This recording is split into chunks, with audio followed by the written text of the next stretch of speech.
In 1964, a young writer and academic named Wendell Berry seemed to have made it.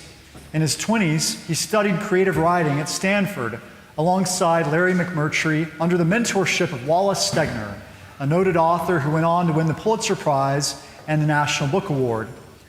Berry then earned a Guggenheim Fellowship to live and study in Europe for a year with his family. And at age 28, he landed a job on the English faculty of New York University. As Berry put it, had I not achieved what had become one of the almost traditional goals of American writers, I had reached the greatest city in the nation. I had a good job. I was meeting other writers and talking with them and learning from them. I had reason to hope that I might stake a still larger part in the literary life of that place. And then, 2 years later, at age 30, he decided to leave and take a faculty position back in his home state of Kentucky. He was quickly summoned to a senior colleague's office who tried to persuade Berry to stay in New York for his own good. Berry writes, "The elder of the faculty began the conversation by alluding to Thomas Wolfe, who once had taught at the same institution. 'Young man,' he said, 'don't you know that you can't go home again?'" Berry, being a good English professor, noted that while he knew as well as Wolfe that there is a certain metaphorical sense in which you can't go home again, I also knew that as the sentence was spoken to me, it bore a self-dramatizing sentimentality that was absurd. Home, the place, the countryside, was still there, still pretty much as I left it, and there was no reason I could not go back to it if I wanted to.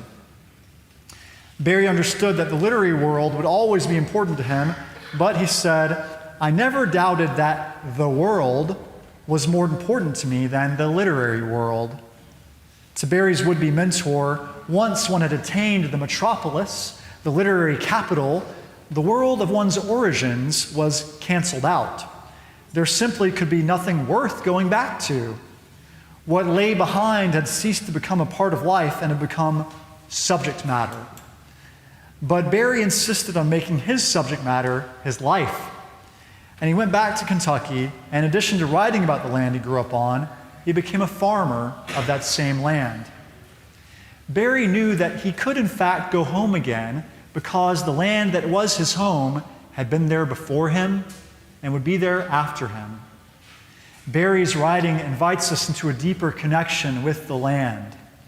As he writes in today's alternative lesson in the season of creation, what is good for the world will be good for us. That requires that we make the effort to know the world and to learn what is good for it. Let's keep that in mind as we take a look at today's lesson from the Gospel of Luke, the so-called parable of the dishonest manager, also sometimes called the parable of the unjust steward. This is arguably Jesus' most perplexing parable. We have two main characters, a rich man, who's likely an absent landowner, and the manager, whom the rich man is given charge over his everyday business affairs. The manager is a steward acting on behalf of the rich man.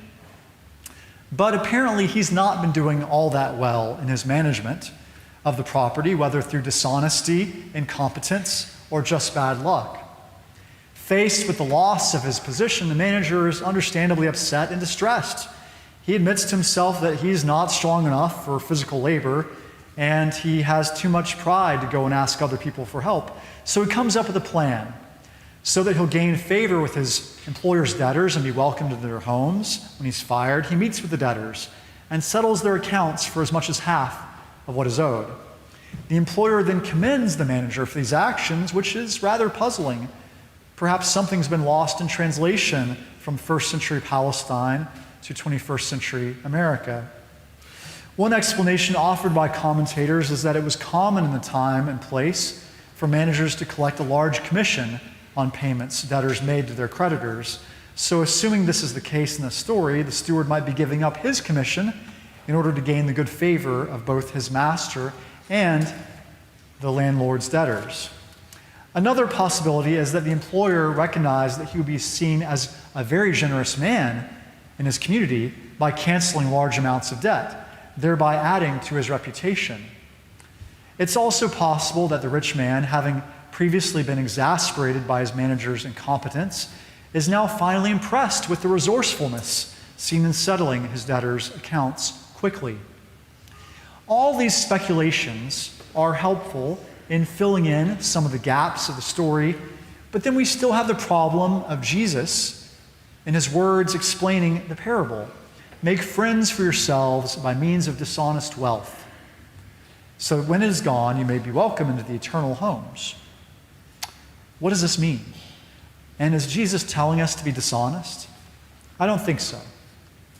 First of all, it's important to take a look at the original language.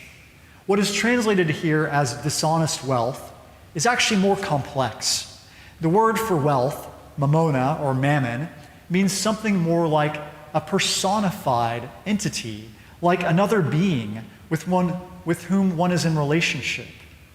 One commentator translates it as the treasure one trusts in, one places their trust in, like we would place our trust in a trusted friend or family member.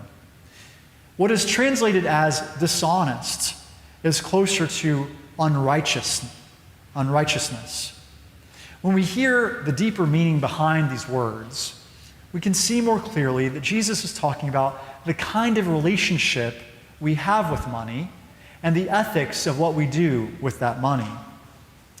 And then we need to understand all the passage, the entire passage, in the light of the last two sentences. No slave can serve two masters, for a slave will either hate the one and love the other, or be devoted to the one and despise the other. You cannot serve God and wealth. Many throughout history have taken statements like you cannot serve God and wealth to mean that Christians should live lives of poverty and we should give everything away. But just as we've read the first part of the story in the context of you cannot serve God and wealth, so too is it instructive to read that unambiguous statement in light of the enigmatic one that comes before. Make friends for yourselves by means of dishonest wealth. Or, as it more accurately might be rendered, make friends for yourselves through the treasures of unrighteousness in which you place your trust. As I read this, I think of Jesus as saying that we should be as wise as serpent and as innocent as doves. Money in human society is so often a source of unrighteousness, something that leads to injustice, division, violence, and oppression. But we can use the riches of unrighteousness to try to build a better society. If we are to be as wise as serpent and innocent as doves, likewise, we should strive to be as shrewd with our money as if we were all accountants, but only as personally attached to it as if we were monastics. We cannot serve both God and wealth, but we can use wealth and all of our treasures of time, talent, and treasure, right? Time, talent, treasure. All of our treasures to serve God. Money matters in this world, particularly if you don't have any. But we can focus so much on the narrow concerns of money, possessions, and success that we lose sight of what is the most important in life. And this was a lesson that a very wise 30-year-old, Wendell Berry, took to heart, just as he'd entered that rarefied New York City literary world, teaching at NYU and rubbing shoulders with writers, editors, publishers, and critics. He had the literary world within his grasp, and then he decided the actual physical world, the planet, the land, that was more important. He went home to Kentucky, and in doing so, he found a greater treasure than the one he left behind, a treasure chest that would open up its riches by way of better and deeper writing on Berry's part, and an invitation that he issues to all of us to get to know the earth better. He writes, "Until we know what the land is, we are at odds with everything we touch.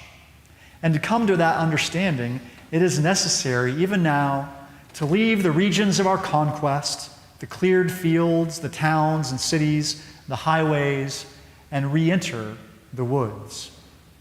Only there," he says, "can we encounter the silence and the darkness of our own absence and the world's ability to thrive without us." In doing this, he writes, we can be born again, born into a new relationship with our world and its creator. Now, such a journey does not require us to move from one place to another. It does not require us to abandon human settlements entirely. Instead, it can be a visit into nature of just a few hours. But spending time in nature, really getting to know the land and getting to relearn our connection as a part of it, that helps us to reorient our priorities and have a better relationship with the world and the creatures that inhabit it. We cannot serve both God and wealth, God and human resources, God and achievement, but we can develop a healthier relationship with both the world and the resources that drive human social life. In doing this, we can learn how to better serve God. If we seek wealth and success for their own sake, we allow human treasure to become our God, to become that personified mammon. But allowing God to be God, the God of creation, and by marveling the world that God has made, we can become better stewards of the gift God has entrusted into our care. This is our sacred duty, and it is essential to our survival as a human species. As Wendell Berry writes, we must recover the sense of the majesty of creation and the ability to be worshipful in its presence.